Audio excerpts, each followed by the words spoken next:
Sir जो first मेरा ये क्वेश्चन है वो ये है कि create a system dependent business not a people dependent.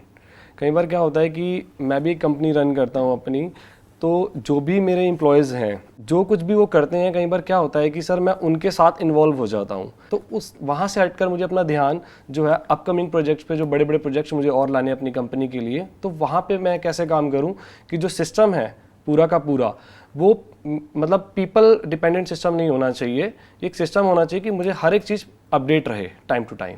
आपका क्या बिजनेस है? किस सर मेरा जो पूरा बिजनेस है वो ई कॉमर्स सर्विस प्रोवाइडर का बिजनेस है। तो वहाँ पर जितने भी ई कॉमर्स कंपनीज़ हैं, अमेजोन, फ्लिपकार्ट, स्नैपडील, वहाँ पे जितने भी प्रोडक्ट्स फोटोशूट्स होते हैं, जितने भी मॉडल्स अपैरल्स आप देखते हो, वो सबका फोटोशूट हमारे यहाँ पे होता है।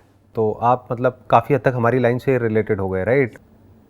कैसे हम पीपल डिपेंडेंट से हट करके systems and processes driven business को बनाएं, क्योंकि अगर आप वो नहीं करेंगे तो आप नेक्स्ट लेवल पे नहीं जा सकते, आप कुछ एक्चुअल में बड़ा नहीं सोच सकते या बड़ा नहीं कर सकते।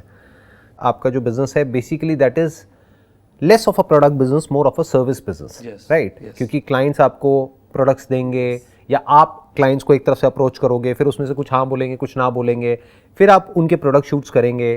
तो हर एक चीज़ को step by step break down करके डिफाइन किया जा सकता है कि पहले स्टेप में ये होता है, और फिर उसको असाइन किया जा सकता है कि ये जो सेट ऑफ प्रोसेसेस है ये इस पर्सन की रिस्पॉन्सिबिलिटी है, उसके बाद में इस पर्सन की रिस्पॉन्सिबिलिटी है, उसके बाद में इसकी है, उसके बाद में इसकी है। तो कहीं पर भी कोई गूफअप होता है या कहीं पर भी कुछ गड़बड़ होती है तो आप इमीडिएटली जा करके उस पर्सन को पकड़ सकते हैं। और अगर गलती ऐसी है जो किसी पर्सन ने नहीं करी है, वो फ्लॉ सिस्टम में है, तो आप सिस्टम को चेंज करेंगे। ज़्यादातर क्या होता है, जो एम्प्लॉयज़ होते हैं उनको खुद ही क्लियर नहीं होता कि मुझे एम्प्लॉय से क्या चाहिए, तो एम्प्लॉय बेचारा कितना भी कर दे, अपना 100% भी देते, वो भी कम पड़ जाता है एंड में। क्योंकि एम्प्लॉयर क्या करेगा, उसकी एक कमी को पकड़ करके सारे उसके किए किराए पे पानी फेर देगा। वो तरीका गलत है।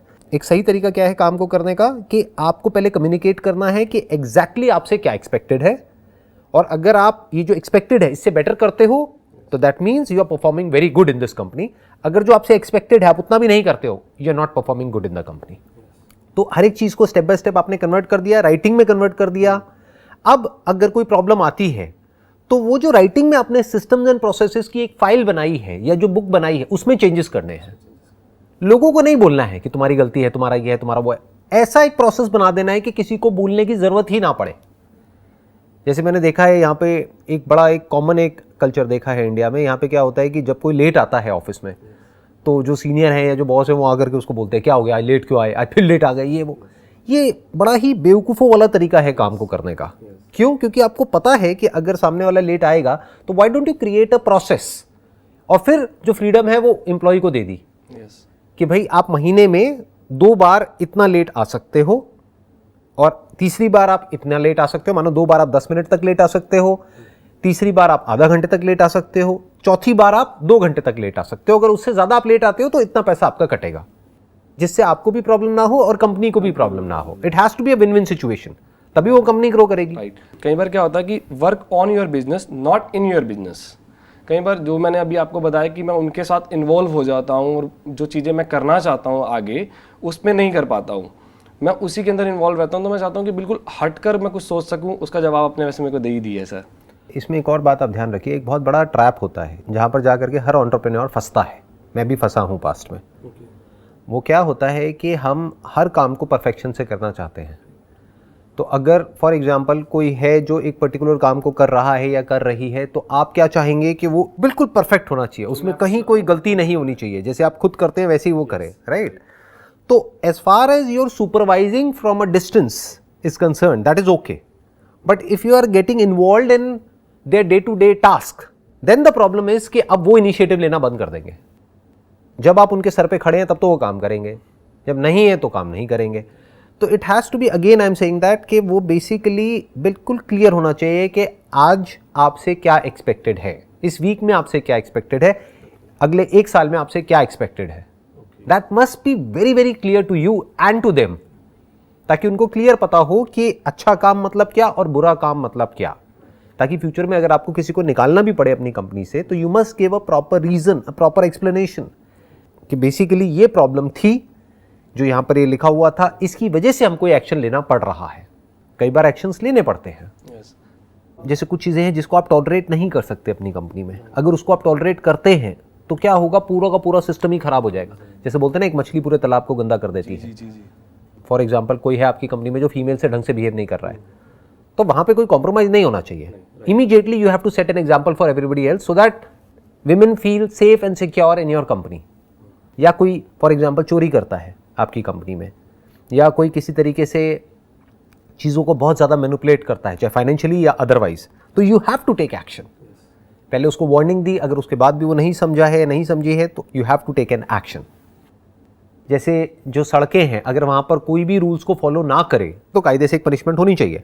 अगर कोई रूल्स ही ना हो, या रूल्स तो हो नाम के लिए बट उसको कोई सुपरवाइज ना करे या कोई मॉनिटर ना करे, तो गन मच जाएगा। तो there must be rules and there must be proper governance in order to check कि उन रूल्स के अकॉर्डिंग काम हो रहा है नहीं हो रहा है। अगर रूल्स से एम्प्लॉइज को प्रॉब्लम है तो सुनो, समझो और रूल्स को चेंज करो। But once they say this is fine, then they have to follow those rules. Sir कई बार क्या होता है कि जैसे कि आप बता रहे हो कि मैं कई बार ये सोचता हूँ कि हम कभी भी बाहर होते हैं, जैसे हम किसी वेकेशन पे चले जाते हैं, कभी हम परेशान होते हैं तो एम्प्लॉयज़ के साथ तो नहीं वो कर सकते, हम कहीं बाहर चले जाते हैं जिससे मूड वगैरह फ्रेश हो जाता है। तो उस केस में क्या हम एचआर या कोई सीनियर्स को वो पावर दे सकते हैं डिसीजंस की, कि बाद में ऐसा ना लगे हमें कि यार अगर मैंने उसको बोला कि अगर आप कोई डिसीजन ले रहे हो तो आप सोच समझ के लेना, अगर मैं बाहर हूँ, मेरा फ़ोन स्विच ऑफ है, तो आप डिसीजन ले लेना। कई बार सिचुएशन ऐसी होती है, कोई क्लाइंट है या कुछ भी है, तो बाद में जब मैं आऊँ और मुझे ऐसा नहीं लगना चाहिए कि यार ये आपने गलत कर लिया, तो उस केस में क्या करना चाहिए? कोई भी डिसीजंस जो भी लेने हैं उसका एक FAQ बनाते चले जाओ। अच्छा, बेसिकली जो भी प्रॉब्लम्स आती है ना एक पर्टिकुलर बिजनेस में, आपका जो बिजनेस है जी, उसमें अगर आप ध्यान से ऑब्जर्व करेंगे तो जो प्रॉब्लम्स होती हैं वो गिनी चुनी 8-10 ही होती है, वही बार बार आ रही होती है। तो अगर आपको बिजनेस करते हुए मानो 5 साल हो गए हैं तो आपको पहले ही पता है कि वो 5-10 प्रॉब्लम्स क्या हैं। अब प्रॉब्लम क्या होती है, हम अपने हाथ में कंट्रोल रखना चाहते हैं। हम चाहते हैं कि कुछ भी हो मेरे से पूछ करके करो, वो होना ही नहीं चाहिए। तभी तो सिस्टम ड्रिवन होगा कि चाहे बड़ा डिसीजन है चाहे छोटा डिसीजन है, अगर ये हुआ तो ये होना है, फिर चाहे मैं हूँ चाहे आप हो, तो उससे क्या आपके ऊपर भी प्रेशर नहीं आएगा, बार बार आपको भी नहीं सोचना पड़ेगा। राइट। कि अगर फॉर एग्जांपल कोई क्लाइंट आता है और वो बोलता है कि ये चाहिए मुझे या मैं ये चाहता हूँ, तो आपको पहले ही क्लियर होना चाहिए अपने माइंड में कि ये हमें करना है या नहीं करना है, ओके, ये हमारी विजन में फिट होता है नहीं होता है। अगर नहीं होता है तो आपने इमीडिएटली उसको मना कर दिया, उनको आपसे पूछने की जरूरत नहीं है, चाहे कितना भी लॉस हो जाए बिजनेस में। Okay, that you need to define it, वो तो खुद ही डिफाइन करना पड़ेगा, नहीं तो अगर वो बार बार आपसे पूछने लगे तो आप भी पागल हो जाओगे, हम भी पागल हो जाएंगे। और प्लस जो इंप्लॉइज हैं वो कंफ्यूज हो जाएंगे, वो कहेंगे कभी ये बोलते हैं कभी वो बोलते हैं, चक्कर क्या है, अब हम क्या करें। तो वो क्या करेंगे, वो अपना दिमाग लगाना बंद कर देंगे। दूसरा, उनका आपके ऊपर ट्रस्ट कम हो जाएगा क्योंकि वो कहेंगे कि यार ये अपनी बात के पक्के नहीं है, ये बार बार बात को चेंज करते हैं, कभी तो कहते हैं ये नहीं करना है, फिर खुद ही हाँ बोल देते हैं। जब बड़ा ऑर्डर आ जाता है, यानी लालच ज्यादा है तो हाँ, और अगर लालच कम है तो ना, ये क्या बात हुई, right? That has to be very clear whether it is aligned with the values of your company or it is not. If it is not, it has to be a no. For example, हमारी company में जैसे आप basically क्या करते हो, आप customise shoots करते हो, हमारी कंपनी में हम कस्टमाइज नहीं करते हैं। तो अगर कोई क्लाइंट हमारे पास में आएगा और वो कहेगा कि भाई हमारा बजट है 20 लाख रुपए का, 50 लाख रुपए का, 1 करोड़ रुपए का, लेकिन आप ये कस्टमाइज शूट कर दो, तो अब चाहे वो मेरे से पूछे, चाहे हमारी कंपनी के किसी और एम्प्लॉय से पूछे, चाहे वो जूनियर है चाहे सीनियर है, ना है तो ना है, ये क्लियर है, तो कोई कंफ्यूजन ही नहीं है, उनको मेरे से पूछने की जरूरत ही नहीं है, ये राइटिंग में उनके पास में है। सर मैं ये पूछना चाहता हूँ कि अगर अब जैसे कि मैं अपना दूसरा एक बिजनेस स्टार्ट करना चाहता हूँ, जैसे कि मैं अपनी एक नई फर्म स्टार्ट करना चाहता हूँ, या वो इसी काम से रिलेटेड हो या वो कोई रेस्टोरेंट हो या कोई अदर स्टूडियो हो, तो मैं अपने टाइम को मैनेज कैसे करूँ उस केस में? टाइम को मैनेज करने का जो तरीका होता है ना, वो ये है कि आपको और लोग चाहिए जो आपसे बेटर हो उस काम को करने में। एक्चुअल में एंटरप्रेन्योरशिप का मतलब ही यही है। You need to create a team which is much better than you.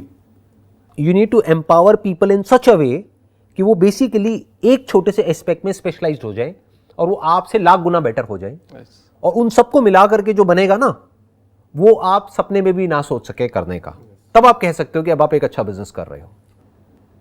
Real entrepreneurship means to find people who are passionate about doing something और फिर उनको हैंड ओवर कर देना, और सिर्फ दूर से एक नजर रखना, यानी कि एक रिपोर्टिंग सिस्टम रखना कि हमें पता हो कि जो हमारी विजन है वो उनके एक्शन से अलाइंड है या नहीं है, और पूरी तरह से कंट्रोल उनके हाथ में दे देना। फॉर एग्जाम्पल, अभी आप एक बिजनेस कर रहे हैं, अब आपने एक और बिजनेस किया, तो उस बिजनेस के कोई और हेड है। हो सकता है आपकी एग्जिस्टिंग टीम में से आपको किसी के अंदर वो क्वालिटीज़ नज़र आ रही हों, या वो पर्सन उस बिज़नेस को हेड करना चाहता है। जैसे अभी आपने कहा कि हम फोटोग्राफी का कर रहे हैं, हम साथ में हम रेस्टोरेंट ओपन करना चाहते हैं, तो हो सकता है आपकी इसी टीम में से आपको एक पर्सन नज़र आए जो बहुत ही सिंसियर है काम को लेकर के, और आप उसको बुला करके उससे पूछते हो कि भाई देखो ऐसा मैं कुछ सोच रहा हूँ, do you want to head that department of our company. तो उसको वहाँ से हटा दिया, उसको वहाँ पे फिट कर दिया, क्योंकि वो भी वही चाहता है, तो उसकी जगह पे कोई और नया पर्सन आ गया। और सर इसमें कई बार क्या होता है कि ज़रूरी नहीं है कि वो मेरे आसपास ही हो, Right. पर्सन है, चाहे वो मेरे एम्प्लॉय टीम, मेरी फैमिली, चाहे मेरे पार्टनर्स है, कोई भी हो, कई बार डिफरेंट लोग भी ढूंढने पड़ जाते हैं व्हाई नॉट उसके लिए। लेकिन उसमें फिर सर ट्रस्ट की बात आ जाती है कि मैंने रिसर्च वर्क करा है कुछ एक नया स्टूडियो ओपन करने के लिए या वो करने के लिए, अब मैं सोचता हूँ कि मैं किसी और को दूँ, मतलब आप इसके ऊपर काम करो, मैं इस टीम में काम कर रहा हूँ, और कहीं ना कहीं गड़बड़ हो जाए, कुछ हो जाए, तो फिर वही अगेन चीज़ें दिमाग में घूमती रहती है। इसीलिए मैंने कहा ना कि बेसिकली आप किसी नए को पूरी तरह से हैंडओवर नहीं कर सकते, पुराने के किसी ना किसी तरीके से उसमें इन्वॉल्वमेंट होनी ज़रूरी है, क्योंकि उसको पता है कि आपकी विजन क्या है।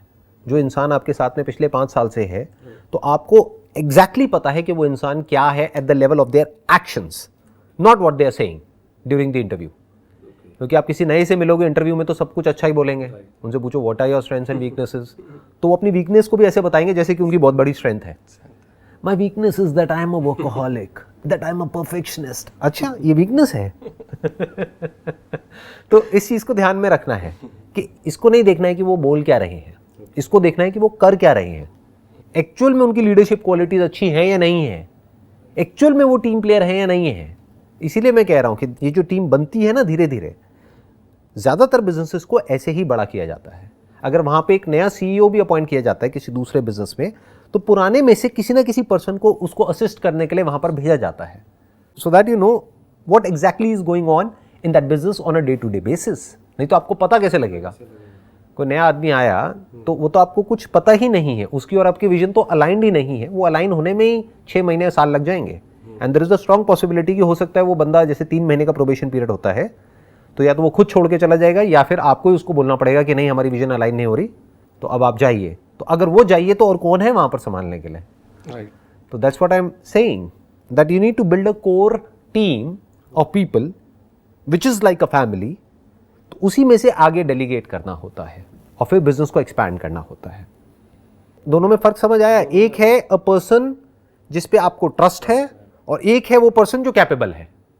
ज़रूरी नहीं है कि जिस पे आपको ट्रस्ट है वो कैपेबल भी हो। यस। तो ये भी एक बहुत बड़ी गलती होती है जो कई बार एंटरप्रेन्योर्स कर देते हैं कि एक पर्सन है वो कैपेबल तो है नहीं, उसको ले जा करके बिठा दिया वहाँ पे, हेड बना दिया। अब बाकी के लोग कह रहे हैं किसको बिठाया हुआ है, इसको अकल तो है नहीं ना, इसको कुछ आइडिया है, इससे ज़्यादा तो हमको पता है।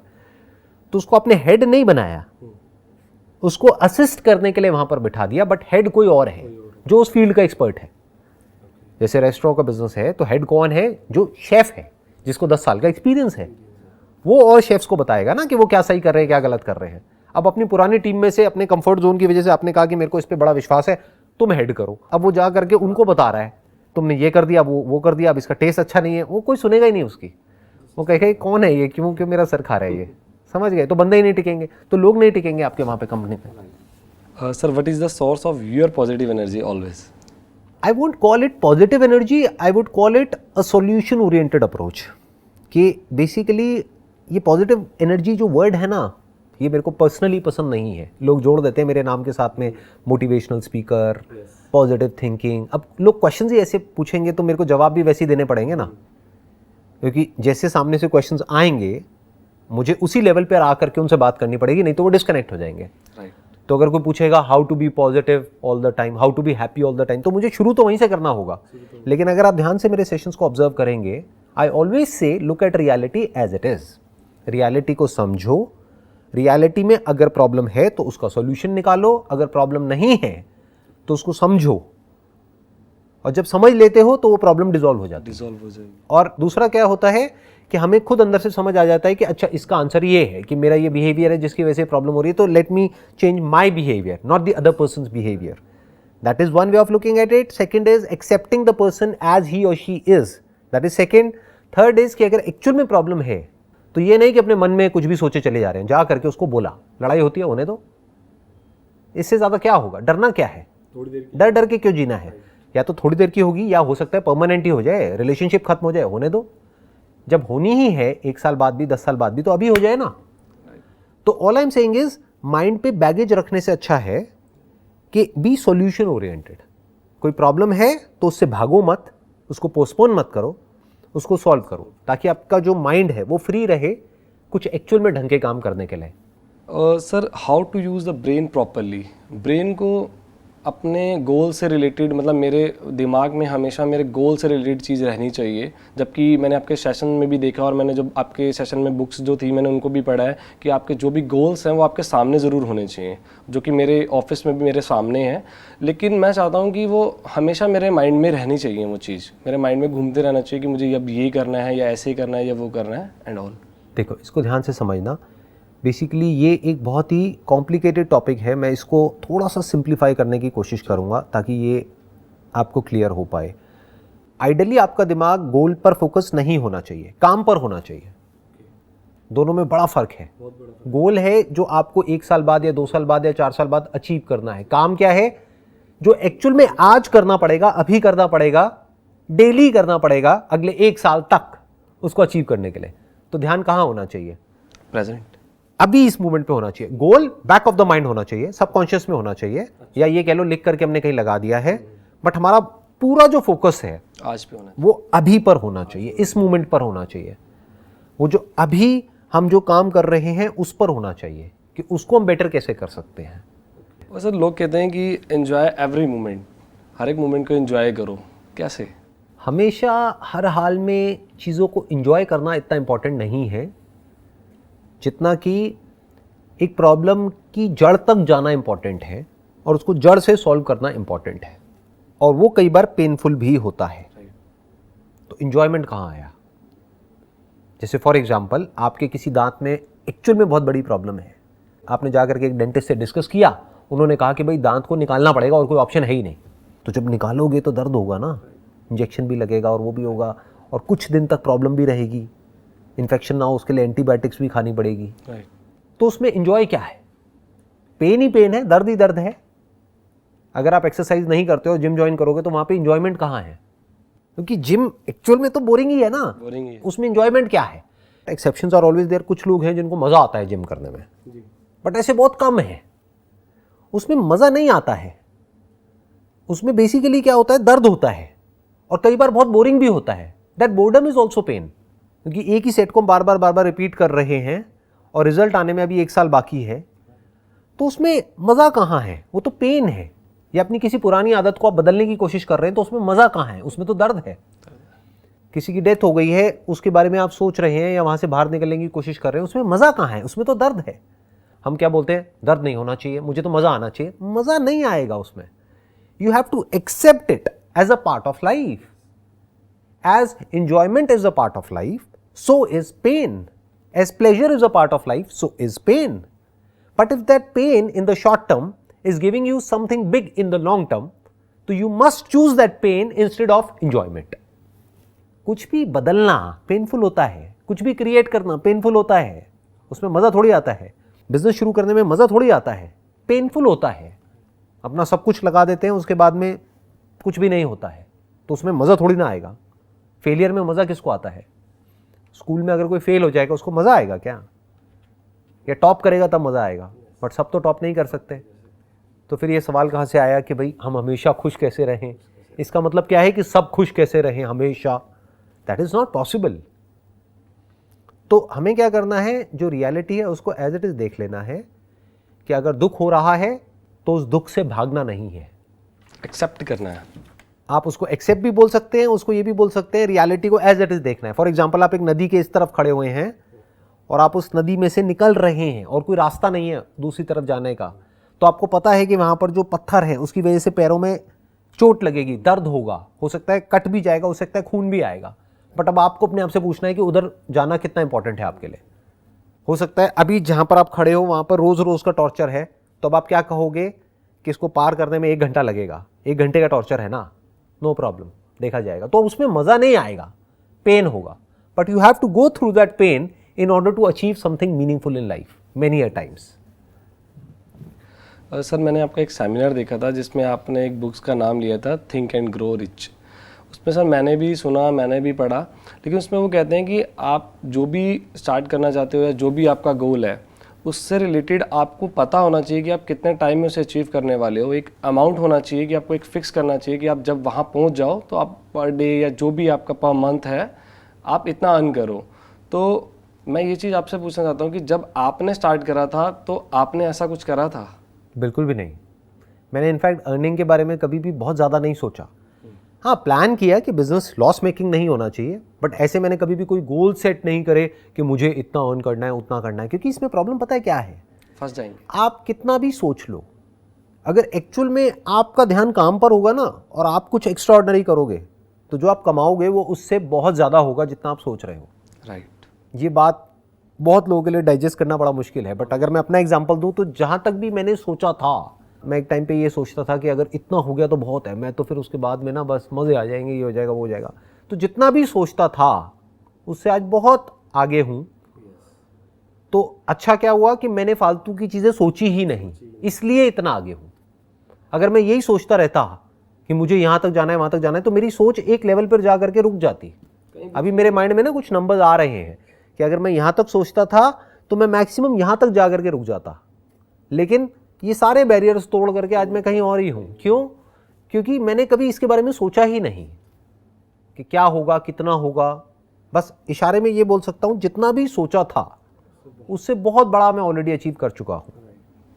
सर आपके पास हर एक प्रॉब्लम का सोल्यूशन है। अब जैसे कि मैं आया हूँ और भी लोग Q&A में आते हैं, आपके पास सबके जवाब हैं, वो कैसे सर? उसके पीछे एक रीज़न है ना कि जो भी आप मेरे से अभी क्वेश्चंस पूछ रहे हो वो सारे एंटरप्रेन्योरशिप से रिलेटेड है। अगर आप मेरे से कोई ऐसे क्वेश्चंस पूछते जो मेरी लाइन से रिलेटेड नहीं है तो मैं बोल देता मेरे पास में जवाब नहीं है। अगर आप आ करके मेरे से अभी पूछते कि भाई ये एंट्रेंस है उसको मुझे क्रैक करना है, मैं कैसे करूँ, तो मैं कहूँगा मुझे नहीं पता। जा करके अपने प्रोफेसर से पूछो, अपने टीचर से पूछो, या ऐसे किसी इंसान से पूछो जिसने वो क्रैक कर लिया है। आप मेरे से अभी एंटरप्रेन्योरशिप के बारे में पूछ रहे हो, मुझे पता है। माइंड के बारे में पूछोगे, पता है। क्यों? क्योंकि माइंड तो है ना मेरे पास में, एंटरप्रेन्योरशिप मैंने करी है तो मुझे एक्सपीरियंस है प्रैक्टिकल। रिलेशनशिप के बारे में पूछोगे, मुझे पता है, I been in a relationship. तो अगर आप किसी ऐसी चीज़ के बारे में पूछोगे जिससे रिलेटेड मेरे पास में फर्स्ट हैंड एक्सपीरियंस है, तब तो मैं बोलूँगा आपको कि मेरे पास में उसका आंसर है। बट अगर आप मेरे से कोई ऐसा क्वेश्चन पूछोगे जिसकी मेरे पास में हो सकता है थ्योरेटिकल नॉलेज तो है बट कंप्लीट नॉलेज नहीं है, तो मैं इमीडिएटली वहाँ पे बोल दूंगा आपको कि मेरे पास में इसका आंसर नहीं है। सर मैं आपकी डेली रात को अफर्मेशंस, जो सुबह मॉर्निंग की अफर्मेशंस होती हैं, वो सुनता हूँ, जबकि वो आपने कहा था, मैंने आपके सामने सुना था, वो आपने अपने लिए रिकॉर्ड करी थी। लेकिन वो भी मैं सुबह की भी मॉर्निंग में सुनता हूँ और शाम की भी मॉर्निंग में सुनता हूँ। ये लास्ट है, शाम की मॉर्निंग में सुनते हो? सॉरी। जो सुबह की है वो मैं मॉर्निंग में सुनता हूँ, और जो रात की आपकी 7 मिनट कुछ सेकंड्स की है वो मैं रात को सोने से पहले मेडिटेशन के बाद वो सुनता हूँ। तो उसमें कुछ एक लाइनें हैं, बस लास्ट इसको फिनिश करता हूँ। प्लीज़। आज का ये दिन मेरी आने वाली ज़िंदगी का पहला दिन है और मुझे पूरा यकीन है कि ये दिन मेरी ज़िंदगी के सबसे अच्छे दिनों में से एक होने वाला है। आज मैं बहुत खुश हूँ क्योंकि मुझे पूरा विश्वास है कि आज मैं कुछ ना कुछ ज़रूर ऐसा देखूंगा, ऐसा सुनूंगा, ऐसा महसूस करूंगा जो आज से पहले मैंने कभी नहीं किया होगा। और मेरा भी मानना यह है कि जो कुछ भी होता है वो सब अच्छे के लिए होता है। और सर मेरी जितनी भी थिंकिंग है, मेरी जितनी भी मेंटालिटी है, जितना भी मैं इंस्पायर हुआ हूँ just because of you and my mom dad, और इन फ्यूचर में भी मैं जो कुछ भी अचीव करूंगा सर वो just because of you sir. Thank you so much sir, thank you so much. It was my pleasure sir, it was my pleasure. Thank you so much sir.